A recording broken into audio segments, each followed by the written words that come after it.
অমিত শাহর আম্বেদকর মন্তব্যের জেরে তুলকালাম সংসদ। রাহুল গান্ধীর ধাক্কাতেই দুই সাংসদ আহত। অভিযোগ, বিরোধী দলনেতার বিরুদ্ধে এফআইআর দায়ের করল বিজেপি। তৃণমূলের পর অমিত শাহর বিরুদ্ধে প্রিভিলেজ মোশন আনল কংগ্রেস। मान्यवर अभी एक फैशन होगा है आम्बेडकर आम्बेडकर आम्बेडकर आम्बेडकर आम्बेडकर आम्बेडकर। इतना नाम अगर भगवान का लेते तो 7 जन्मों तक स्वर्ग मिल जाता। अच्छी बात है ना सुनिए तो। বিরোধীদের কটাক্ষ করতে গিয়ে বুধবার সংবিধানে প্রাণপুরুষ বি.আর. আম্বেদকরের নাম নিয়ে ব্যঙ্গোক্তি স্বরাষ্ট্রমন্ত্রী অমিত শাহের, জানিয়ে বিতর্কের ঝড় দেশ জুড়ে। अभी एक फैशन होगा है आम्बेडकर आम्बेडकर आम्बेडकर आम्बेडकर आम्बेडकर आम्बेडकर। इतना नाम अगर भगवान का लेते तो 7 जन्मों तक स्वर्ग मिल जाता।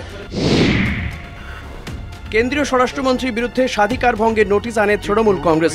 রাজ্যসভা থেকে ওয়াকআউট করেন তৃণমূল সাংসদেরা। শাহের মন্তব্যের প্রতিবাদে সরব হয় কংগ্রেস। সংসদ চত্বরেই আম্বেদকরের ছবি নিয়ে বিক্ষোভ দেখান বিরোধী সাংসদেরা। জয় ভীম স্লোগান ওঠে। শাহের পদত্যাগের দাবি।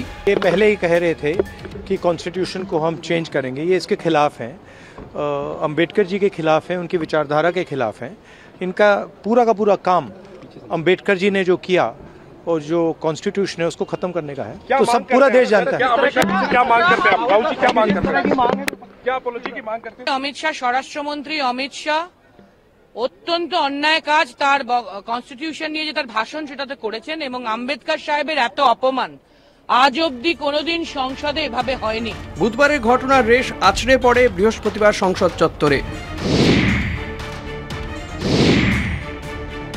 আম্বেদকর ইস্যুতে এদিন সংসদের মকরদ্বারের সামনে বিক্ষোভ দেখানো শুরু করেন কংগ্রেস সহ বিরোধী সাংসদেরা। অমিত শাহ প্রকাশ্যে ক্ষমা প্রার্থনার দাবি ওঠে। অভিযোগ, বিরোধী সাংসদদের বিক্ষোভ চলাকালীন বিজেপি সাংসদরা সংসদে প্রবেশ করতে যায়। শুরু হয় ধস্তাধস্তি। দুই শিবিরের কথা কাটাকাটি হাতাহাতির রূপ নেয়। হাতাহাতিতে রক্ত ঝরে উড়িষ্যার বিজেপি সাংসদ প্রতাপ সারেঙ্গির। বিজেপির দাবি, রাহুল গান্ধী ফারুকাবাদের সাংসদ মুকেশ রাজপুতকে ধাক্কা মারেন। তিনি পড়ে যান প্রতাপ সারেঙ্গির ওপর। সারেঙ্গি মাথায় আঘাত পান। মুকেশও আহত হয়ে হাসপাতালে ভর্তি। অর্থাৎ রাহুলের ধাক্কায় দুই বিজেপি সাংসদ আহত হয়েছেন। I want to tell Rahul Gandhi, if you resort to this kind of physical violence, if other MPs also start resorting to physical violence, what will happen? এদিকে রাহুল গান্ধীকে শারীরিক নিগ্রহের অভিযোগ তুলেছে কংগ্রেস। রাহুলকে ধাক্কা দিয়ে ফেলে দেওয়ার অভিযোগ খার্গের। ওম বিড়লাকে চিঠি খার্গে সহ 7 সাংসদের। और आज फिर से इन्होंने एक नया डिस्ट्रैक्शन शुरू किया है। हम अंबेडकर जी की स्टैचू से सारे एमपी शांति से पार्लियामेंट हाउस जा रहे थे। पार्लियामेंट हाउस के सीढ़ियों पे बीजेपी के एमपी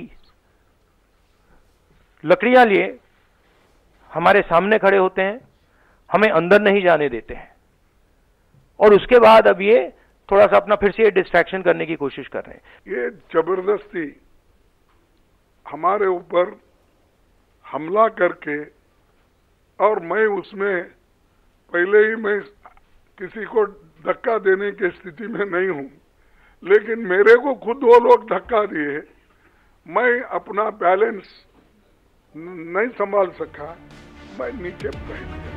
কংগ্রেসের আরও অভিযোগ, মকরদ্বারের সামনে রাহুল গান্ধী সহ বিরোধীরা বিক্ষোভ দেখাতে গেলে তাদের বাধা দেওয়া হয়। প্রিয়াঙ্কা গান্ধীকে লক্ষ্য করে কটূক্তি করেন বিজেপি সাংসদরা। তারপরেই হাতাহাতি শুরু হয়। ঘটনার পর আহত প্রতাপ সারেঙ্গির সঙ্গে দেখা করতে যান রাহুল গান্ধী। যদিও এদিন রাহুলদের বিরুদ্ধে তোপ দেখেছেন বিজেপির আইটি সেলের প্রধান অমিত মালব্য। তার দাবি, গান্ধীদের ঔদ্ধত্য আরও একবার সামনে চলে এলো। এবার গান্ধীরা শারীরিক হেনস্থা পর্যন্ত পৌঁছে গিয়েছে। সংবিধান প্রণেতা বাবা সাহেব আম্বেদকরকে নিয়ে বেফাঁস মন্তব্য করে কিছুটা হলেও ব্যাকফুটে কেন্দ্রীয় স্বরাষ্ট্রমন্ত্রী অমিত শাহ। তার আম্বেদকর ফ্যাশন মন্তব্যের সমালোচনায় দেশের রাজনৈতিক মহলের বড় অংশ। ড্যামেজ কন্ট্রোলার শাহ নিজের মন্তব্যের ড্যামেজ দ্রুত সামলে উঠতে পারবেন তো? কলকাতা টিভি।